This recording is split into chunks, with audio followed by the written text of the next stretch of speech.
we see the price of power, literally and figuratively across Africa, from deep water ports charting a new economic course to the physical beating silencing political dissent.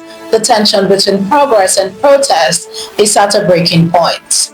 This is the African News Update on Tobacco News. The headlines. Ivory Coast Ouattara begins fourth term. Uganda police probe alleged beatings of opposition leader Bobby Wine. Morocco to open two new deep water ports. Benin bond prices dips after failed coup attempts.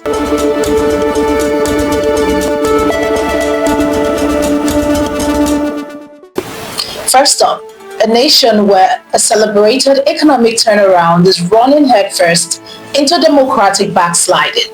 President Alassane Ouattara was inaugurated for a fourth five-year term after a low turnout October election marked by bans on protest, the exclusion of major opposition candidates, and a sweeping crackdown that saw hundreds arrested, even as he praised the country's economic gains and warned of regional instability before regional leaders.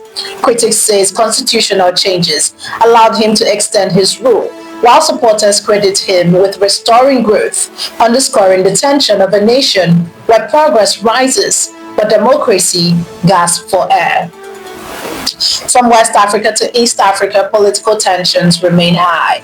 Uganda's National Police announced on Monday that it would probe allegations that security forces beat opposition leader Bobby Wine and his supporters during a campaign rally in Gulu ahead of January 15 presidential election, with Wine claiming he was struck in the face and others hospitalized. Authorities described the incident as regrettable and vowed action against any officers acting improperly.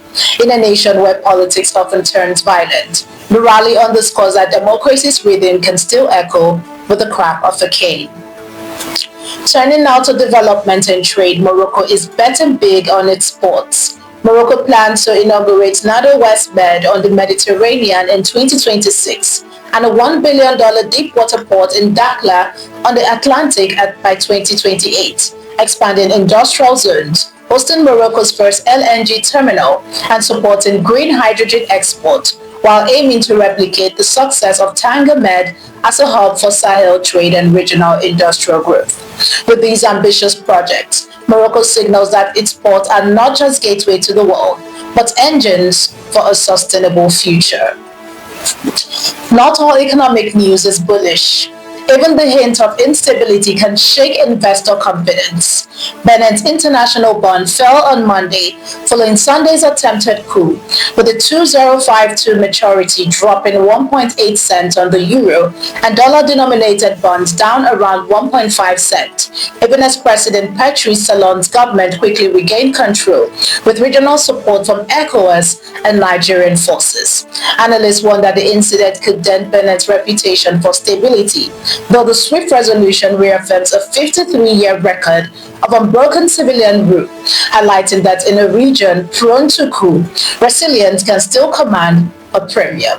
You're watching the African News Update on Tobacco News. Do stay with us. Still to come.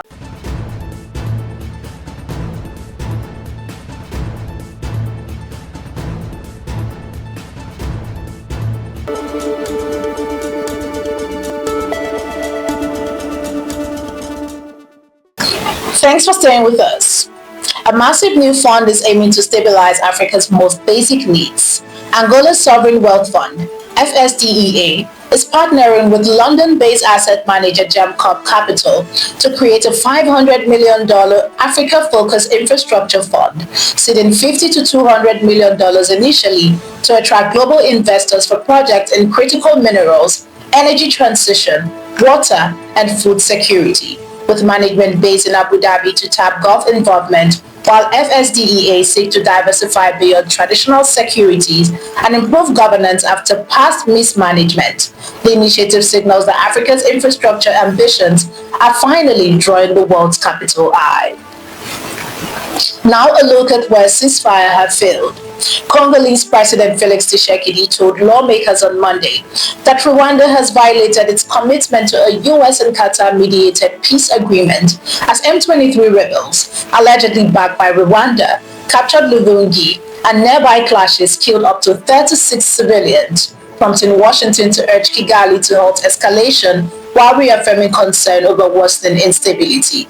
With civilians dying and ceasefires faltering, the conflict shows that promises signed abroad can crumble in the dust of the battlefield. Shifting from politics and conflict to culture and technology, digital platforms are facing their own battles. TikTok has temporarily blocked access to its late night live feature in Nigeria, following a rise in sexually explicit live stream, including users performing real-time sexual acts, with the platform citing a safety review to protect its community. Internal data shows nearly 50,000 Nigerian sessions were banned in the second quarter of 2025 alone, part of broader enforcement that penalized over 1 million creators regionally, highlighting that even in digital stages, they can be unsafe if left unchecked. And finally, a lighter note from the world of sports. Two Ethiopian teams have reached the finals of the CAF African School Football Championships, the CAF qualifiers in Uganda, after dramatic penalty shootout victories, with the boys defeating Burundi 14-13 and the girls edging Uganda 3-2 following goalless draws. Uganda and Tanzania also advanced to the finals in their respective categories, with the championship offering cash prizes from $50,000 to $100,000 to support school projects. For these young athletes, every goal is more than a key point. It is a chance to transform their schools and communities. From the struggle for democracy to the surge in continental investment, Africa's headlines remain the complex tapestry of challenge and opportunity. We'll continue to track where the power is held and where the people are rising. I'm Ojorumi Okocha, and this is the African News Update on Top Accolade News, keeping you connected to the pulse of the continent.